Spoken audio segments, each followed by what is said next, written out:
Welcome to the 19th season of the Nitwits, a weekly roundtable discussion on the Nittany Lions and the only show of its kind in the state. Our Nitwits panel features Neil Riddell of the Altoona Mirror and Mark Brennan of FightOnState.com. Between them, they've covered Penn State for 70 years. The Nitwits are hosted by WTAJ Sports Director Alex Colley, and each week we welcome a former Nittany Lion as our special guest analyst. The Nitwits are brought to you by Irwin Financial, Raymond James, an independent firm and a firm foundation for your financial future. By Coldwell Banker, no one will work harder to sell your home. By Courtesy Motor Sales of Altoona, where courtesy means a great deal. By Fiore True Value on 6th Avenue, Altoona, just ask rental, buy what you want, rent what you need. By The Allegro, where fine cuisine is a way of life. By Health South, your rehab choice. Health South Altoona, ask for us by name. By Monarch Cleaners, for all your dry cleaning, uniform, and mat rentals. By Reed and Solani Orthodontics, Dr. Reed and Solani provide orthodontics for children and adults. By W.S. Lee & Sons, your local food distributor specializing in distributing a full line of food service products to restaurants, schools, and institutions throughout central Pennsylvania. By EasyToUse.com, your Yellow Pages connection in print and online. By FightOnState.com, as close as you get to Penn State football without putting on a helmet.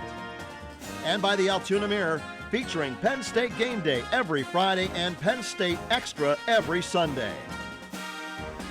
The Nittany Lions are done with non-conference play and 2-1 as they head into their Big Ten schedule. Welcome to the Nitwits alongside Mark Brennan, Neil Riddell, and Joe Nastasi. I'm Jamie Baker. Penn State picked up a 34-27 win over Temple. What we said last week was probably a must-win kind of game, but one of the biggest storylines was injuries this week. Is this bad luck, or is this something we should maybe be looking a little more into? I think actually you could look back at the last couple years and say how much good luck they had, given the sanctions and how few scholarship players they had. And now it's just kind of a string, especially at linebacker. I mean, that is a very difficult situation. To their credit, they had some kids step up. Brandon Smith, a walk-on, stepped up. Cooper, Bowen, those guys stepped up and did some good things. But that's a completely different team to me when you don't have those starting backers who are really good. So when I look at that win, the more I took a step back, the more I was impressed by the way they were able to win that game, given all of the injuries. I mean, they had a ton of injuries, and to come out of that with a W was a positive.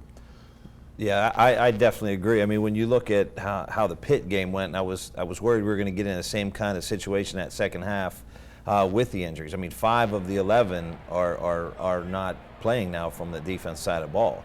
And that's significant, and especially all 3 linebackers. And I'm not sure what Wortman's situation is, but it didn't look good either because it was a non-contact injury. So, again, I don't know. And this year I was thinking we were going to rely a little bit more on that defensive side of football. Yeah, I don't know that they've ever been stricken like this particularly on one side of the ball. And then you add in, Givens has been in and out. Fortunately, he was able to play the whole game yesterday, but then, Barkley on the offensive side of the ball.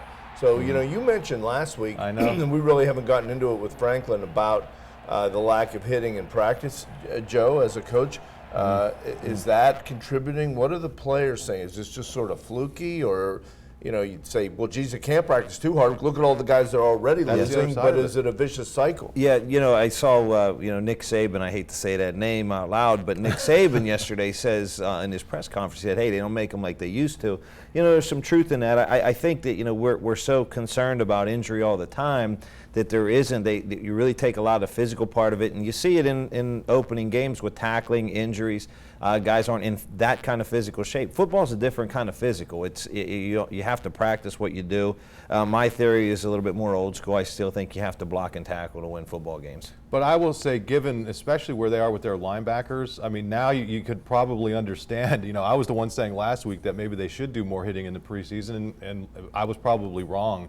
I mean, given where they are depth-wise right now, they have to be careful. Now, the one thing I will say is that they took some criticism for Wortman being out there on a punt return. Listen, people, that was punt safe. So that was a 4th and 1. They were in their normal defense, and John Reed just dropped back. That was not a situation last year where Wortman was in on the punt team in a weird situation.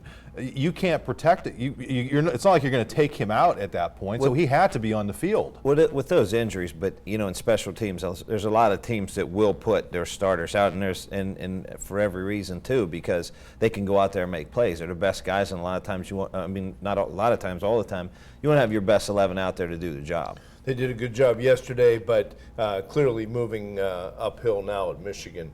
I just think they're going to have to get some of these guys back sooner than later, and I don't know if that's possible. I mean, Brandon Bell, it's a shame. He might be your best defensive player, but he hasn't really been able to stay healthy for a couple of years. Yeah, I mean, the way Cabinda's arm is wrapped up, and listen, people, they don't tell us about the injuries, and that's completely understandable. Some people get upset about that, but that's a strategy thing on their part. Michigan doesn't need to know where Penn State is. But if you look at Cabinda's arm, and then, Wortman White on crutches at the end of the game, and the one thing, Bell looked like he was moving around pretty well on those crutches. It looked like he maybe really didn't need them. So if you could actually get him, that's talking about a faint praise. I know. Call that a silver lining. Yeah, well, I don't know what else to say, but because even as well as some of these kids have played, when you go to Michigan, that's a completely different story. Sure. Well, defensively, with all the injuries, things weren't amazing, but they definitely got better, at least in the run game. What did you guys think about the defense? And you kind of mentioned how these younger guys stepped up and filled the roles of the injured guys. I think the defense has played better the last 6 quarters than it did the first 6 quarters of the year, particularly the run defense. When you look back, Temple only had 2 rushing first downs. All these guys, I think they're keeping them fresh. They don't necessarily have any stars, but they have a lot of contributors. So I give them credit, particularly the way they bounced back after the Pitt game. Yeah, we just saw the highlight there. Parker Cothran, the interior defensive lineman. I was tough on them after the Pitt game because I didn't think they played well at all. These kids, Windsor, they played really well. They came back and kind of reestablished themselves. Now, I don't think Temple's nearly as good as Pitt, but listen, you had to take a step in the right direction, and they obviously did that. Yeah, I think, our back end's talented, and they're going to have to, for us to play well against Michigan, we're going to have to load the box. I mean, I don't think there's any two ways about it because we don't have the linebacker play or the linebacker speed to be able to stop the run, and Harbaugh's going to run it until we stop them. So I think, on the back end, we got to take our chances. I know they got athletes over there, but I think we're better off in the back end of our team here with our secondary than we are possibly in our linebacking core right now. So they're going to have to load the box and bring Marcus Allen down. That's just something I'm seeing here to stop this run against Michigan. Yeah, how about John Reed? I mean, what a player that kid has turned out to be. Yes. And I give him all the credit in the world. He had that interception. He could have taken that to the house, but wisely he slid down, and I just thought that was a really intelligent play. You're so conflicted. It made you the nitwit of the week. Oh, really? I didn't even realize that. Did Yeah. that sew it up for me? I didn't realize that. But it was smart because it reduced the game to one more snap rather than a kickoff. Beyond that, though, they're using him everywhere. They're using him at nickel, and he's a great tackler, great cover guy. I mean, what a player this guy's turned out to be as a sophomore. Really fun to watch on a punt return. Just to really enjoy it. Well, just real quickly, looking at the flip side of the ball, Trace McSorley, again, had a pretty solid afternoon, but still throwing a few of those ill-advised passes. How do you feel like he's kind of grading as he goes along? Well, I think he's led his receivers, and some of this is Joe Moorhead getting people. Joe, I would imagine that you're watching this offense saying you came along too early. Hey, I was before my time here. No, Joe, Moorhead is really getting him in good spots. McSorley's a player. You can see that. I mean, each game he's going to get a little bit better. And of course, every quarterback's got to have that short memory. But, he's getting him in spots, and Joe Moorhead is doing an outstanding job with the way he's orchestrating this offense. I mean, he's getting these guys in good spots. He's protecting the offensive line when he has to. McSorley, I mean, look, he's able to move around enough to be able to keep defenses off. Now, we're going to see when we get into conference play here, but again, I really like the direction we're going. I like what Joe's doing with that offense, and it's sort of both of them there together with McSorley and Joe Moorhead orchestrating that offense. The line played better yesterday. Yeah, what was the biggest question we had about McSorley going into the season? Arm strength. Yeah. Nobody's even talking about that now because even on the deep balls, the one to Gesicki, I mean, he threw that really well. It wasn't in front of him, but it's like let the big guy go up and get it. He just has to cut down on the mistakes. And I think we have to remember he's only 3 games in as a starter, and he's going to get better and better and better. With these offenses, remember, an average thrower is fine as long as you can move. I mean, if you can move, an average arm strength, absolutely, an average arm strength is fine. All right, so we're going to take a quick break, but when we get back, we'll look at some of those concerns that we may have had over the first couple of weeks of the season.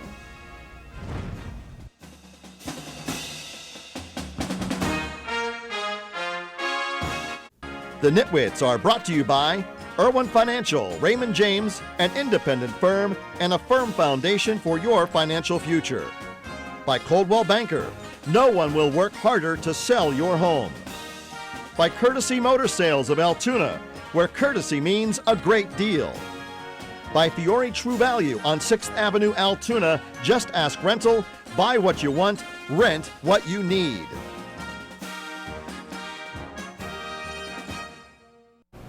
I'm former Lion Bruce Clark, and you're watching the Nitwits.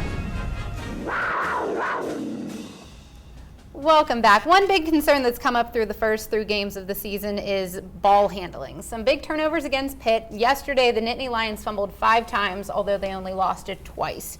What's the issue here? How do you fix that? Well, it's 12 fumbles on the season, and it has to be fixed. Some of it's the shotgun, some imprecision between. It's never the center's fault. But the quarterback has dropped a couple, and their red zone play hasn't been that great. Sanders, who has looked good so far, fumbled in the red zone, but I just think they have to shore up the fumbling. I think you give Sanders a little bit of a pass. I mean, that was really his first action in a tight game. Not that it's okay, but the thing they really have to get down is that center quarterback. Whatever the issue is, whether it's the opposing team clapping, whether it's McSorley with something in his contact that he said he had on the one play, whether it's Gaia, you just can't do that. And it amazes me how well this offense has played and how many points they've left out on the field. I mean, think about it. Yeah. If they don't have somebody's minor mistake, or big mistakes, I guess you would call them, how many points would they be scoring? Yeah, these offenses, when you get in these spreads and these shotguns, I mean, I'm not a huge fan of that in the red zone because it changes completely. The field shrinks, and everything is just then run on a horizontal basis to create space.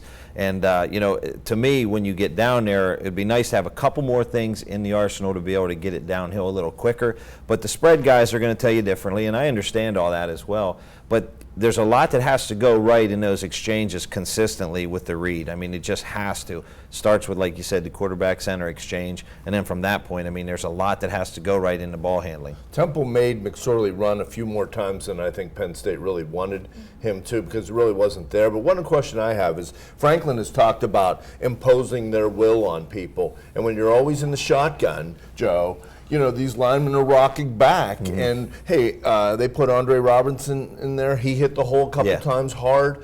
I mean, when you want to impose your will, can you get under center? Yeah, we have some. I mean, again, it's all based on what the offensive coordinator, the team wants to do. But identity-wise, you're correct. I mean, I referred to like a Stanford or a Michigan State. I mean, they will line up, and you pretty much know what they're going to do off of. They have a couple actions they do, but they're a point of attack kind of team. They're going to get it downhill, and yes, I mean that's their identity. They're going to block, and they're going to tackle, and they're going to run the football, and you have to stop it. But listen, before Barkley's big run, and I know you can't take that out of the mix, Temple was clearly focused entirely on him, and he was struggling to get anything going. Sure. And I guess my argument would be, with this offensive line, I don't know that you're going to be able to impose your will on people running the ball, especially against the bigger teams, the better teams in the Big Ten.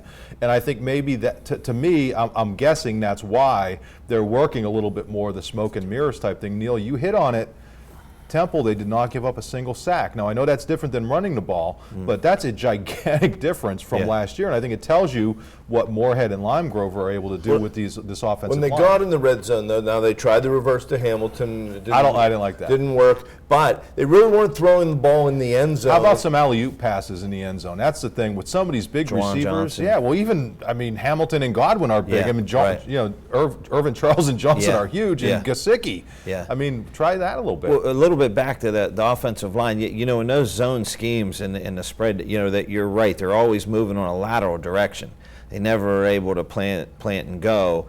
which a lot of offensive linemen like. They want to go ahead and get that shot too instead of taking it all the time. So, I mean, there's something to be said about that. And again, we're not there every day to be able to see what exactly each one of these guys can handle up front. The other concern, I think, is, the special teams are getting better, definitely. The kickers have been great, but they just cannot spring a leak in a big situation each week. Penn State needs to play with a lead, I think, better than they have a couple of these games. Kent State, Temple, you've been up 2 scores, and then something has happened in each case. Well, you're keeping the other team in the game. Yeah. I mean, in both of those games, Penn State basically kept the opposing team in the game. Those games the margin of victory should have been bigger than they were.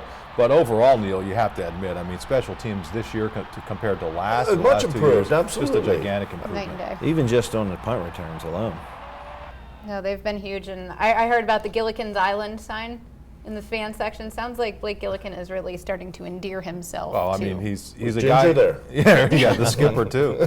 But how big of a difference has that been in terms of swinging field position from the last couple of years? And for a true freshman, think of the confidence he must have to come in and perform the way he's performed has been really impressive. Well, 2 weeks in a row, the other guy has started at the 1 because he's pooched it down there. Although this call, I think, was a little questionable. Penn State got the break. No, I don't think it was. I mean, the ball can't go in. Anything else could go in. The ball. Yeah, it's different in NFL. NFL, if they touch the line, they're in. But yeah, you're right. Okay, time for us to take another timeout, but still plenty more to come. We're going to take things back to 1966, kind of, when we get back.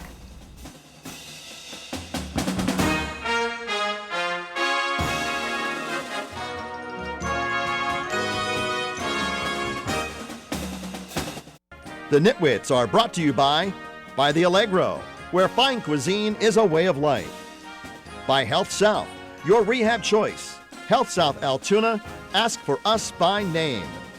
By Monarch Cleaners, for all your dry cleaning, uniform, and mat rentals. By Reed and Salaney Orthodontics, Dr. Reed and Salaney provide orthodontics for children and adults.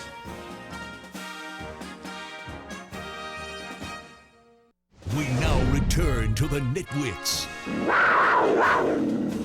A roundtable discussion of Penn State football. Welcome back. Aside from the actual football game yesterday, it was the 50th anniversary of Joe Paterno's first game and victory. The big focus was on the 1966 team, which includes our guy, Mike Irwin, who was smiling so big. We have video of that coming up. But Joe, you're a letterman. What was your perspective of this entire thing over the last few days? Right. And well documented, but everyone's heard both sides of the situation. And I think, as a letterman, there was plenty. And Bill O'Brien one time came into a letterman's meeting one time and said, hey, listen, I'm the new guy here, and here's the thing. There was a lot of things that you absolutely loved about Joe, and there's a lot of things that you didn't like at all about Joe, okay? Same with me. We were all sitting there because everyone, the emotions are high, and you think about it and you're like, absolutely right. And you can say that a lot about things in life. So with this situation, Joe did so many good things for myself as well as so many other players that have come before. And there's no denying that, right? But when someone looks at it from a different perspective, you've got to understand that they're looking at it and saying, well, what about that situation? What about what he could have done? Could I answer that question? I can't answer that question because I'm not sure. I knew Joe for what he was, what he did for me, and when I was around. But I can't speak on everything else. I really appreciate the fact that they're stepping out there because it was a big risk, I know, on Penn State's part to say, hey, we want to honor this. But I mean, at some point in time, the wounds I understand are there, but we really have to, as a group, as everyone collectively, to say, hey, look, he did a lot of great for a lot of people. Just look at the products. And I think that was tastefully done yesterday, not over the top, and hopefully a step toward the healing process. Well, and for me, I think people ought to be able to celebrate Joe the way they want to, especially the letterman. I mean, you guys are the ones who built the program. There's our great friend he was Mike. So How happy. cool is that? Great. Oh my goodness! Great moment in Nitwits history. But that's what I'm saying. Look at these guys. From right. Joe's first team. Why would you want to take that away from them? I just thought it was awesome. congratulations to Mike. How Right. well did he carry himself out there? Seriously, as much as we goof around here on the show, Right. I was so proud to see him out there. I don't know about you guys. Yeah, if you get a chance, there's a little clip there that Herb Street, when he said something about Penn State. It was good. I mean, it was well. He did a good job on how he articulated the fact that when you meet a Penn State or when you meet a Letterman, how Right. they're cut from the same mold, a Joe guy, and there's something to be said about that. And I know people want to demonize them and say you should have done this and you should have done that. Everyone's got a different perspective. We got to understand it. It's collectively we have to be a little bit better at understanding everyone's perspective. And a great turnout by the Letterman this weekend. Very Yeah, well it was. done. We've talked plenty about the Temple game this weekend, but now we got to focus our attention forward. It's time to start getting ready for Michigan when we get back.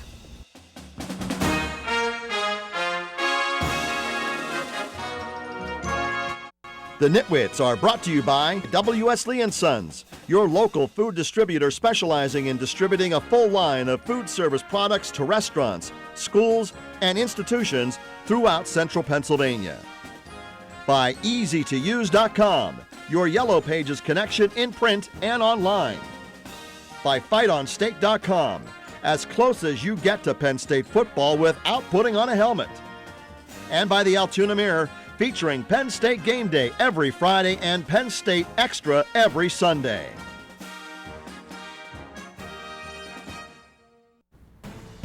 Welcome back. So 2-1 heading into Big Ten play, and the first game is no easy one. Penn State opens their conference schedule at the Big House in Ann Arbor against Michigan. This is going to be a tough one, guys. I mean, there's no other way to put it, really.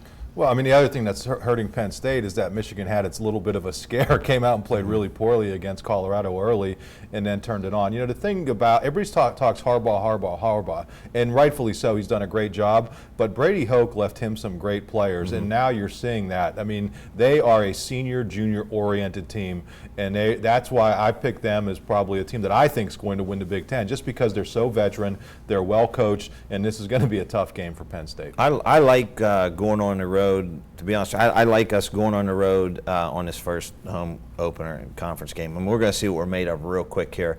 And a lot of times when you do something like this, I remember our teams that we'd go out and you'd be the dog and you'd go into someone's place, and it just collectively it brought you together. You played a little bit more with a little bit more poise. You understand what was at stake, as opposed to having a home opener with a big Michigan game. Vice versa, right? I mean, there's a lot of things going on. There's a lot of events. So we're going to go out there, be focused, and we're going to have to give them our best shot here. We got to not turn the ball over and play some defense. I think a lot of it's going to depend on what the injury situation is, whether Penn State can get a couple of these guys back, because Michigan's going to score almost no matter who Penn State puts out there. Yeah, to me, that's what made the Temple game so big for them. I mean, in the context of this season, if you lose to Temple, then you're looking at, you're probably deflated. You're going out there, looking at probably starting 1-3. Now you go out, and with this offense, you have at least a puncher's chance. I think it's going to be tough for Penn State just because, again, Michigan's so veteran, so deep. But at least now you're going out. And, Joe, I agree with you. I mean, you know what? Why not start conference play? And we'll also see if they do have any issues, how quickly they're able to kind of bounce back from it. Sure.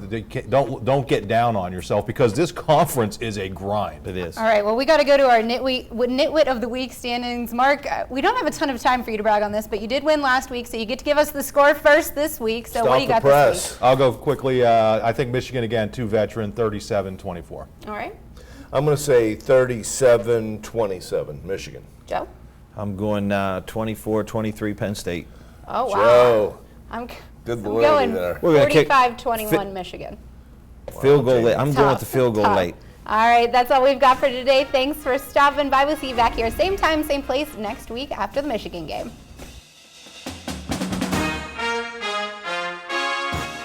The Nitwits have been brought to you by Irwin Financial, Raymond James, an independent firm and a firm foundation for your financial future. By Coldwell Banker, no one will work harder to sell your home. By Courtesy Motor Sales of Altoona, where courtesy means a great deal. By Fiore True Value on 6th Avenue, Altoona, just ask rental, buy what you want, rent what you need. By The Allegro, where fine cuisine is a way of life. By Health South, your rehab choice. Health South Altoona ask for us by name. By Monarch Cleaners, for all your dry cleaning, uniform, and mat rentals. By Reed and Selaney Orthodontics, Dr. Reed and Selaney provide orthodontics for children and adults. By W.S. Lee & Sons, your local food distributor specializing in distributing a full line of food service products to restaurants, schools, and institutions throughout central Pennsylvania. By EasyToUse.com, your Yellow Pages connection in print and online. By FightOnState.com, as close as you get to Penn State football without putting on a helmet. And by the Altoona Mirror, featuring Penn State Game Day every Friday and Penn State Extra every Sunday. Thanks for watching, and we'll see you next week.